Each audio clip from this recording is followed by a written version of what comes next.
Hi hello friends. So మా వడ్లయితే ఇక్కడ పొలంలో అయితే ఆరవేశాం, మీరే చూడొచ్చు. సో ఈవినింగ్ అయితే మళ్ళీ దగ్గరికి అయితే అంటాం. సో ఇది మొత్తానికి అయితే లొకేషన్ అయితే చూడొచ్చు.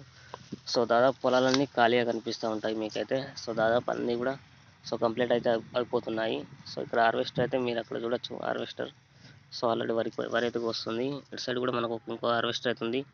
సో వరి అయితే వస్తుంది. సో కొంతమంది చేత్తోనికి వస్తున్నారు, కొంతమంది డైరెక్ట్ హార్వెస్టర్తో కోపిస్తున్నారు. సో ఎందుకంటే చేత్తోని కోస్తేనేమో మనకు గడ్డ అనేది కొద్దిగా బెటర్గా అయితే వస్తుంది. సో అదే హార్వెస్టర్ అనుకోండి. సో ఇక్కడ చూడండి, మొత్తం ఇదంతా కూడా పొలం హార్వెస్టర్ కోసింది. మొత్తం చూడండి గడ్డి ఎలా అయితే తుక్కు సో అఫ్కోర్స్ ఇవి కూడా తింటాయి. సో ఎడ్లు ఇవి కూడా తింటాయి, కానీ మనకు చేత్తోని కోసింది కొద్దిగా బెటర్ వస్తుంది అన్నట్టు.